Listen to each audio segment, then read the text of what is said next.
Saludos, yo soy el docente Alejandro Vázquez Arango, docente colombiano, y hoy hablaremos de la importancia del diseño curricular.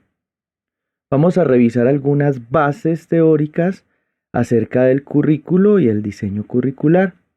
López y Luna mencionan que el currículo es una secuenciación e interacción de las distintas actividades que se desarrollan dentro del proceso educativo.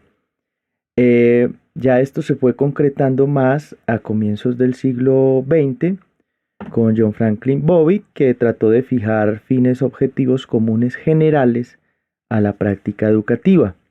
Pero pues la propuesta, una de las más conocidas, es la de Tyler, que surgió en 1942, que definía un poco más los fines y objetivos de acuerdo a las demandas sociales, las características de los estudiantes y las posibles contribuciones que puedan aportar los diversos campos del aprendizaje como la filosofía social y educacional de la escuela.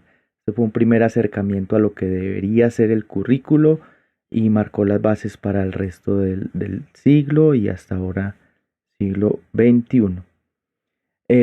Ornella menciona que el currículo son como unas pautas a considerar, como aquello que nos da forma y contenido a un conjunto de conocimientos abstractos, habilidades y destrezas prácticas. Pero el solo diseñar lo que son los objetivos, lo que deben ser las prácticas, lo que deben ser los objetivos de acuerdo a la sociedad ideal no es suficiente porque la realidad es compleja y cambiante. Entonces empieza a configurarse ese concepto del currículo oculto. Casarini en el 99 menciona que la puesta en práctica del currículo formal, con las inevitables y necesarias modificaciones que requiere la contrastación y ajuste entre un plan curricular y la realidad del aula. Eso es lo que da origen a ese famoso currículo oculto que ya Ornelas González definen como que es el proveedor de enseñanzas encubiertas, latentes e institucionales no explícitas que se dan en la escuela. Todo esto surge a partir de las dinámicas normales un poco caóticas del devenir educativo.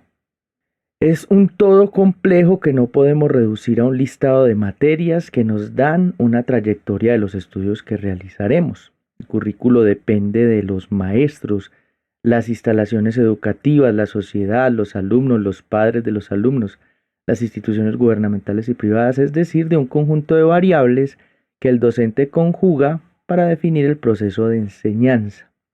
O sea, no es solamente el papel escrito sobre lo que debería ser, el deber ser del estudiante al egresar, lo que conocemos como el perfil del egresado, sino toda esa dinámica que se genera en el espacio real con los recursos que hay, con el talento humano que interactúa.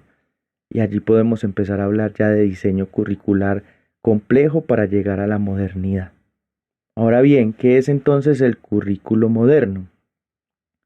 El currículo moderno, teniendo en cuenta toda esta serie de características del currículo oculto, del contexto, de las necesidades sociales cambiantes, se propone que actualmente debe ser inclusivo y equitativo.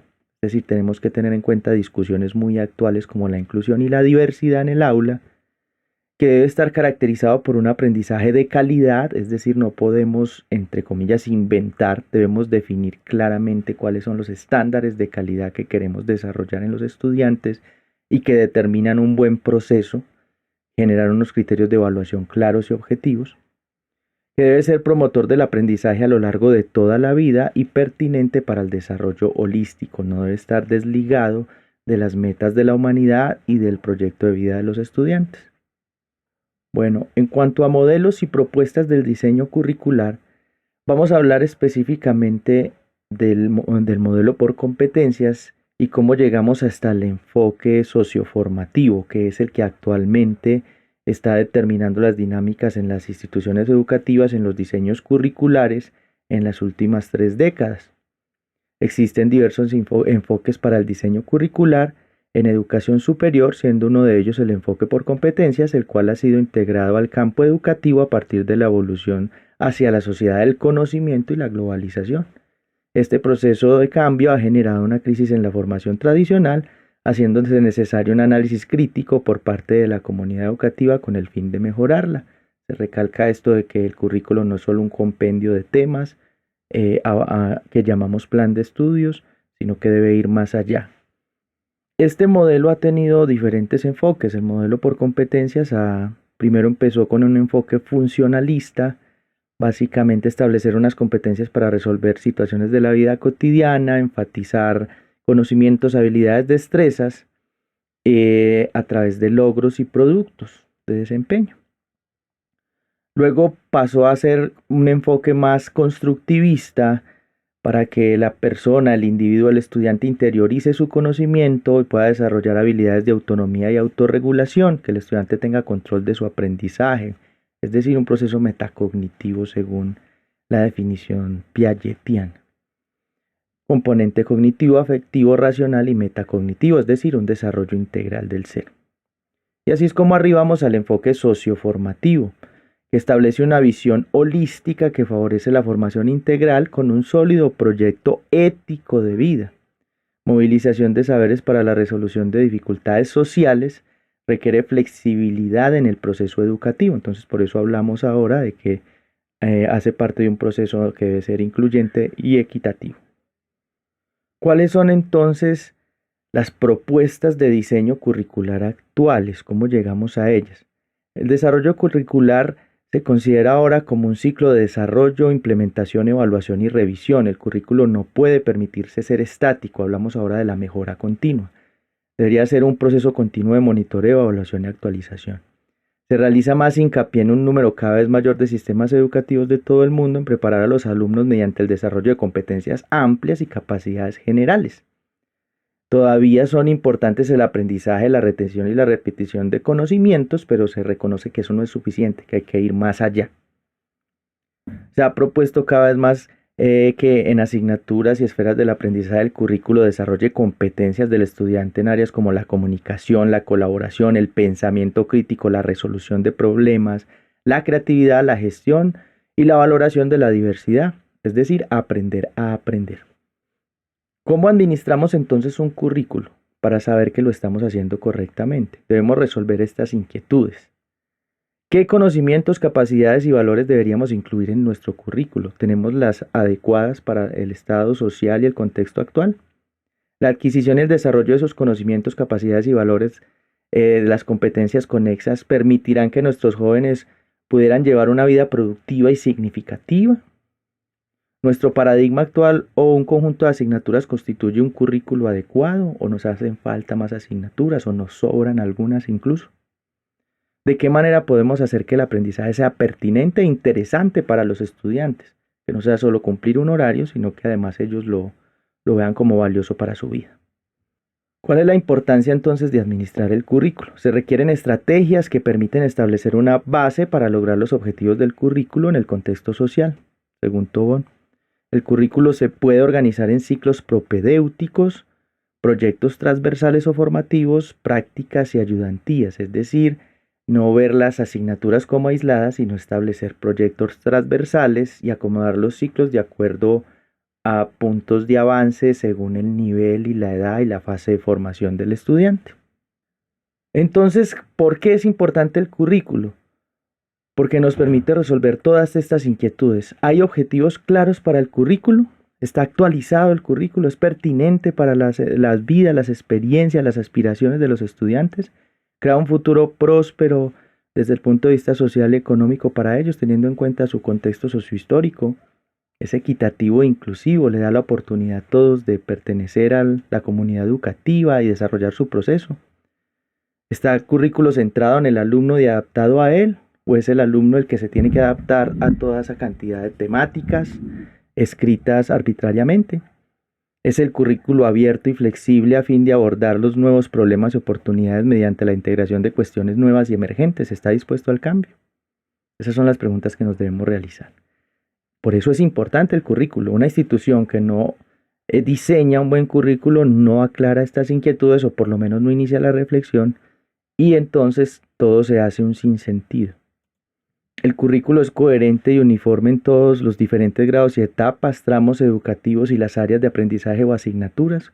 contempla los lineamientos que se envían nacionalmente de acuerdo a la determinada sociedad colombiana, mexicana, ecuatoriana, peruana, etcétera.